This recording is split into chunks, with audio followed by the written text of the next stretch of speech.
Good day mga ka-sports natin dyan. Pagkatapos nga ng malungkot na pamamaalam ni Erica Stanton ay marami ngang mga nasaktan Pilipino. Nalungkot sila masyado dahil nga sobrang mamimiss nila ang ating napakagaling na 2 times gold medalist at best outside spikers na si Erica Stanton. Si Erica ay didiretso nga sa Finland para nga sa kanyang panibagong pagiging import at alam natin na magiging successful siya. Medyo matatagalan na hindi natin makikita si Erica Stanton kung kaya gagawa tayo ng paraan na magkaroon tayo ng mga update para sa kanya para hindi masyado siya ma-miss at makalimutan ng Creamline fans. At alam natin na sa next Reinforced Conference ay baka makuha pa rin natin si Erica Stanton at makapaglaro siya sa Creamline Cool Smashers at madepensahan nila ang kanilang corona. Ngunit alam nyo mga ka-sports, nakakalungkot ng isipin na kahit sobrang daming nagmamahal kay Erica Stanton ay meron talagang mga pasaway rin na mga Pinoy na nakakahiya sapagkat sobrang hinahangaan nga ni Erica Stanton ang mga Pilipino dahil sobrang mapagmahal, pero meron talagang mangilan-ngilan na mga bashers na ikakahiya talaga natin na sila ay naging Pilipino. Narito ang buong detalye at papanoorin natin yan, pero bago ang lahat, subscribe ka muna, click ang ating notification bell para lagi kang updated sa lahat ng issues sa volleyball. Susunod na!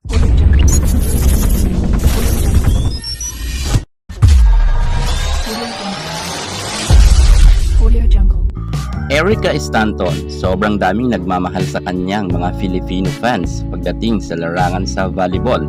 Dahil sa kanyang angking kagalingan ay hindi lang siya dyan minahal dahil sobrang humble rin na Erica Stanton. Palangiti siya at hindi isnabera kung kaya nakakagulat na mayroon bashers ang ating napakaganda at napakabait na import. Walang iba kundi sa Philippine volleyball na naman na si Marialyn Arthur. Sa pag-alis nga ni Erica Stanton sa kanyang pag-uwi sa US ay napa-comment pa nga itong si Arthur at sinabi niya, "Antsaka mo, huwag ka nang babalik dito." Yan ang kanyang sabi. Grabe itong si Marialyn Arthur, sinabihan tsaka si Erica Stanton. Siguro napakaganda ni Marialyn Arthur at nakapagsasalita siya ng ganyan. Actually ako ang nahihiya para kay Arthur dahil sa kanyang binitawan na salita na yan kay Erica Stanton. Minsan mga ka-sports, yung mga komento ng mga bashers ay wala talaga sa hulog. Makapag-comment lang sila kahit sa napakabait na si Erica Stanton ay talagang wagas. Ikaw ba naman, alam naman natin na napakaganda ni Erica Stanton, sasabihan niyan tsaka at wag nang bumalik dito sa Pilipinas. Wala namang karapatan itong bashers na ito dahil wala naman siyang ambag pagdating sa larangan sa volleyball.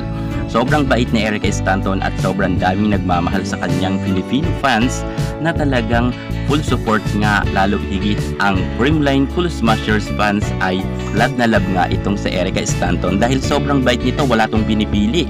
Kahit sino ka pa man ay talagang lalapitan ka ni Erica at makakakuha ka sa kanya ng picture na kasama siya dahil ganoon ka-humble itong si Erica Stanton.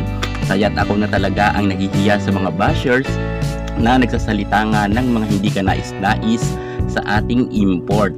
Dahil nga maganda ang impression sa mga Pinoy ng ating Erica Stanton, sana wag nang sirain ng kagaya nga ni Marialyn Arthur ang nasabi nating magandang imahe ng mga Pinoy. Lalo't dami account lang naman itong si Marialyn Arthur.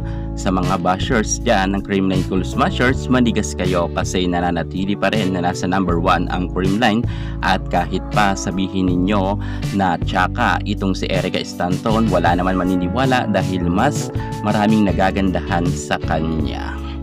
Kung ako kay Marialyn Arthur, face reveal na lang kung talagang kagandahan rin siya sapagkat magaling nga siya manglait ng tao, lalo na madalas niyang laitin at kutsain ang ating mga creamline Cool Smashers players. Lalo ang ating Gemma Galanza, Eliza Valdez at si Erica Stanton ay dinamay niya pa sa kanyang pangbabash. Hindi ito maganda para nga sa imahe ng isang Pinoy dahil nga baka magbago pa ang tingin ni Erica Stanton sa mga Pilipino na mga mababait. Nadadamay kasi ang mga mababait na Pinoy.